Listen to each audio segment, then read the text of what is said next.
I'm Randy Bowers. I'm the Associate Dean Academic for the Faculty of Engineering. And I'm Jacqueline Stagner, the Undergraduate Programs Coordinator in the Faculty of Engineering. Today we're going to talk about the assessment of learning outcomes, and I'm going to do the best I can not to focus on the script. The process for learning outcomes begins with the instructor. Each instructor thinks about what is the subject matter, what are the skills that I expect my students to demonstrate over the course of the semester, and from those they develop the learning outcomes. I suppose if you're in chemistry, there's going to be a course that has a learning outcome that says something like balance and oxidation reduction reaction. Well, a course in psychology may have a learning outcome that asks students to list and explain the stages of grief. Now, each course is going to have a number of learning outcomes. The instructor will decide how many. In Faculty of Engineering, what do we say? Normally no less than 3, no more than 8, trying to keep the number under control because you do have 40 classes in the program. Another thing we have to consider is that the learning outcomes themselves have to be easy to measure or quantify. So that's why we don't use words like understand to lead off a learning outcome, because it would be kind of difficult to put numbers on the words understand. We tend to focus learning outcomes with words like list or identify or compare or even apply. And if you're watching this video, we'll assume that you have an understanding of the 9 characteristics of a University of Windsor graduate, which are acquisition, application, and integration of knowledge, research skills, critical thinking and problem-solving skills, literacy and numeracy skills, responsible behavior to self, others, and society, interpersonal and communication skills, teamwork and personal and group leadership skills, creativity and aesthetic appreciation, and ability and desire for continuous learning. As the instructor, you map your learning outcomes onto whichever of the 9 characteristics of a University of Windsor graduate makes the most sense. Each learning outcome should demonstrate a student's competence in one of the characteristics of a University of Windsor graduate. A particular course will not have learning outcomes across all characteristics. However, in students' programs, they will be exposed and have the opportunity to demonstrate their competence across all characteristics. Jackie, when I talk to faculty members about putting together their learning outcomes, I always ask them to do one thing, and that's to consider the program chair.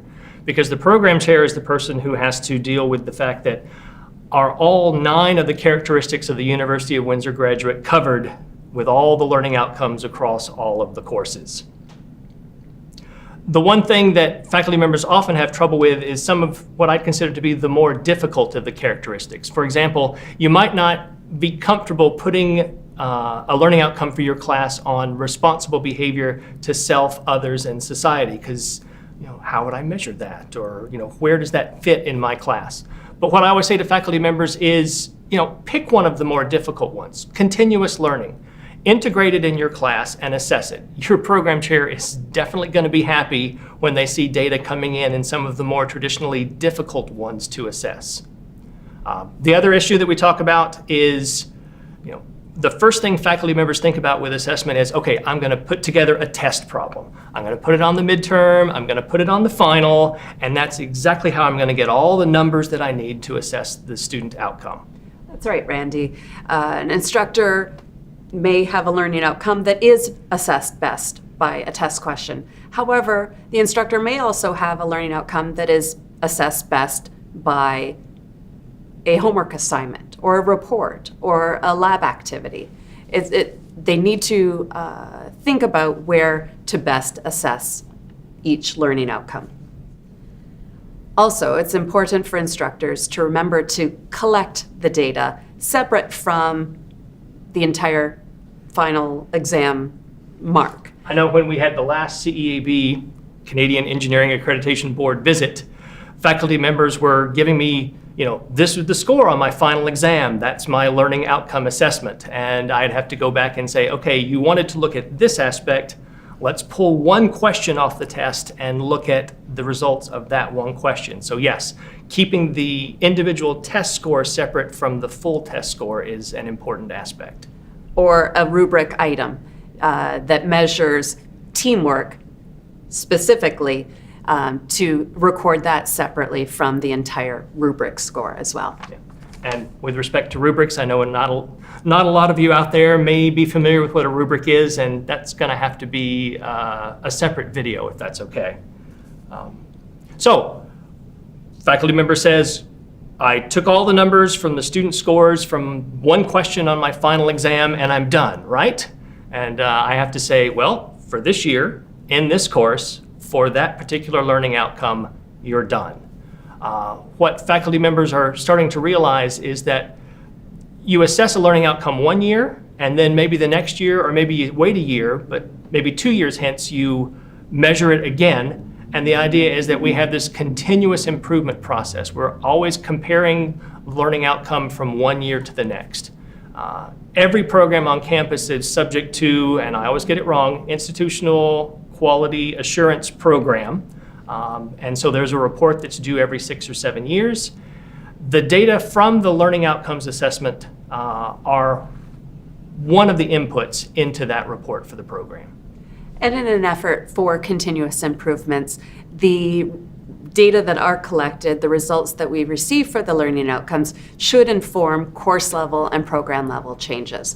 For instance, if students consistently do poorly on a homework assignment that is assessing a certain learning outcome, this reflection should be given to changes that may need to be made.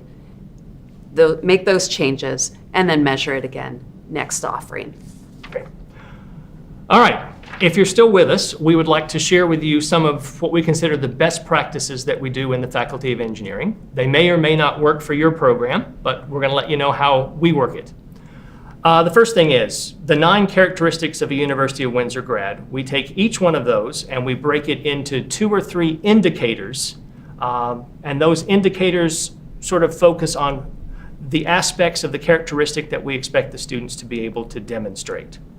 For example, the characteristic that deals with critical thinking and problem solving, we've broken down into 3 indicators that are: classify a given problem according to commonly used solution methods, recognize given and missing information, assumptions, and information to be gathered for the solution method, and execute a problem solution and interpret the results.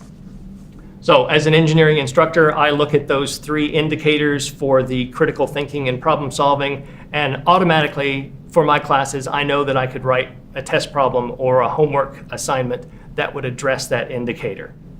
You, on the other hand, are not in engineering, so you may have 3 indicators for problem solving that look completely different from the ones that we use in engineering. Each discipline, each program is probably going to be unique in that aspect. One of the things that is not going to be unique is where do we do the assessment? I mean, if I'm thinking critical thinking and problem solving, there may be 15 classes across the program that would be able to address that with a learning outcome. That's a whole lot of data. So in engineering, we made the decision to look at any individual indicator in only 3 classes. We limit the indicator assessment to 3 classes.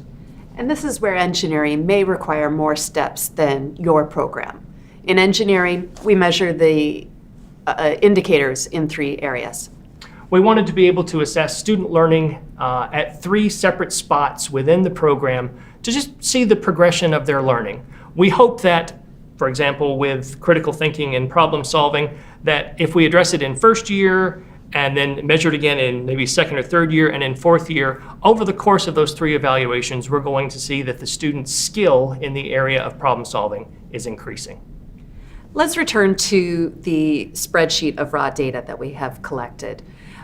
We need to take that data and put it into results, assessment results.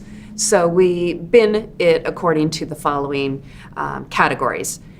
Meets expectations is a mark between 60 to 80%, exceeds expectations is a mark greater than 80%, and does not meet expectations is a mark lower than 60%. It's expected that with each offering of the course, the percentage of students that meet or exceed expectations is maintained or improves each time. I know when I was getting the data for one of my classes, I was really worried that I had a number of students, it was probably 20%, that didn't meet expectations in one area.